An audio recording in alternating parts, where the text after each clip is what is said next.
Why are big tech companies the largest and most valuable companies in the world?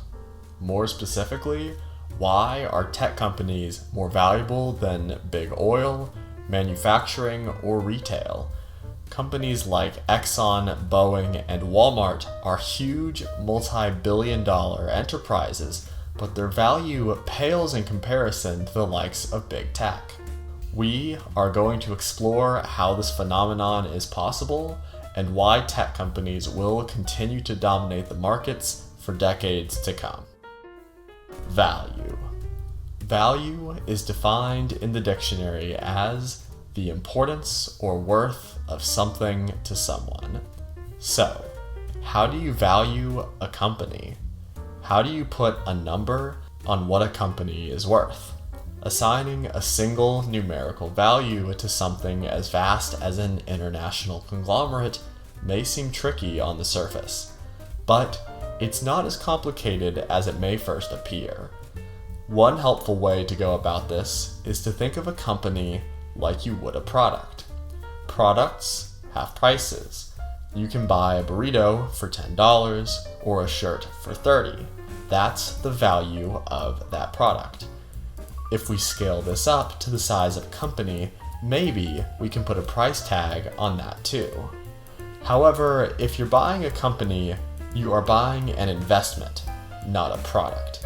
You can't consume a company, so it's not a purchase you make for consumption, but rather a purchase for investment. You expect to receive a benefit for your purchase. Imagine buying a plot of farmland. You could argue the purchase is consumption, maybe you just want to enjoy this nice view, but in reality, this purchase is an investment. You are buying this farmland so that you can grow something on it, which will return you a financial benefit. Whether you eat the crops as food or sell them, they return a benefit. You would buy a company because you expect to make a return from your investment. Otherwise, you wouldn't buy it. So, what's the price of this investment? This first principles exercise is to make a point. Companies are investments, and they can have a single monetary value assigned to them. A small bakery or general store may have a reasonable value. You could look at revenue, profit, assets, and more to see if this investment makes sense. If this hypothetical bakery makes a profit of $1,000 per month, it would have some fixed value.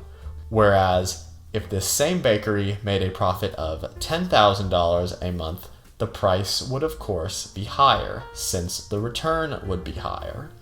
This simple logic applies all the way up to the biggest companies in the world. They can, and do, have a single value. Of course, large companies never just have one singular owner. Rather, they have many owners, who each own a portion of the overall pie. So, for big companies, how do you determine their value? Simple. A company's value is represented as the number of shares of a company times the share price. This is essentially every slice of the company pie times the value of that slice to get the overall value of that pie. Let's look at a quick example. Nike. Nike has 1,584,000,000 outstanding shares, and each share is currently trading around $168 per share.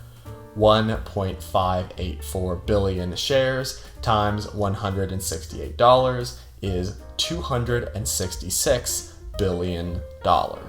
266 billion is, in fact, Nike's valuation.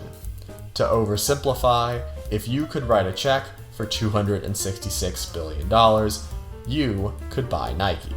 Now that we understand valuation, what determines this number? Why are some companies valued at $1 billion and others valued at hundreds of billions? As you can imagine, there are many different inputs, but a good starting place is revenue and profit. Looking at a company's cash flow and profit-making ability can explain a lot of the story here. If you are trying to invest your money, you want to invest where you can make the most return on your investment. So, here's a puzzle for you. Walmart made $551 billion in revenue last year. Amazon made $368 billion in revenue last year. Which one is worth more? The answer is Amazon. Walmart is valued at $404 billion. Amazon is valued at a staggering $1.78 trillion. There are three main reasons for this: profitability, growth, and scale. An interesting quirk you may have noticed is that Walmart brings in more money each year than the entire company is even worth, whereas Amazon is worth several times more than its own revenue. This is called enterprise value to revenue, or EVR, and by the end of this video you'll see a couple hilarious revenues of huge conglomerates being only worth a fraction of their revenue, while tech companies are often many times more valuable than their revenue. Profitability. So, you may immediately be saying that revenue doesn't matter that much, profitability does. A company can make all the money in the world, but if it makes no profit on all that revenue, what's the point? You are exactly correct. Companies need to make a profit to survive, and so the ratio of profit to revenue is the logical first starting point when looking at a company. If company A makes 1% profit on every dollar it earns, and company B makes 10% profit on every dollar it earns, the second company, all things being equal, is a better investment. A quick note before we look at the profit margins for these two examples: Amazon could make a much higher profit margin than it does if it wanted to, but the company deliberately chooses to reinvest most of its net income back into the company for growth. We'll touch a bit on this in later sections. Walmart has a net income or profit margin of 2.42%. Walmart makes $2.42 for every $100 spent at its stores. Amazon has a net income of 5.33%. Amazon makes $5.33 for every $100 spent at its stores. Amazon earns twice as much profit per dollar of revenue as Walmart. Or put another way, Amazon needs to make less revenue to earn the same amount of profit as Walmart. For example, if both companies made exactly $100 billion in revenue in the same year, you would be right to argue that Amazon would be worth twice as much as Walmart since it makes twice as much profit. While current profitability is great, future profitability is even better, in two ways. You want a company to grow its revenue, therefore growing the dollar amount of profit that it earns at the same profitability percentage. You could also want your company to increase its profit margin, so it makes more profit on the same amount of revenue. The best company is one that is doing both, growing its revenue year over year while simultaneously increasing its profit margin. Walmart is a huge retailer that's benefited enormously from pandemic-related spending in 2020 and has grown its revenue an impressive 6% from the year before. Amazon has grown its revenue 37% from the year before. This is not even close.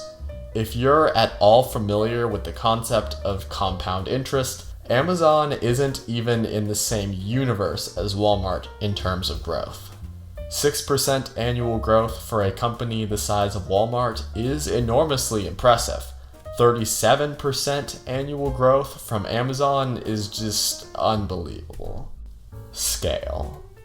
Both companies benefit from the economics of scale. The larger you do things, the cheaper and easier things tend to get. Tech companies play by entirely different economics than traditional business models, and this alone can almost single-handedly explain why tech companies are so valuable compared to any other type of company. If Walmart wants to grow by opening new store locations, it has to buy land, build the new building, hire employees to staff the building, ship inventory to the new store, and advertise to attract new customers in the area. If Amazon wants to grow its online store, Amazon just runs some more ads. It's an online store. Once the website is built, it's built. There's no new building to construct.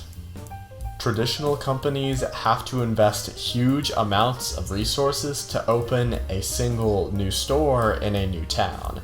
Amazon has made the investment into its website and shipping up front. Software essentially cheats the system by only needing to be built from the ground up once.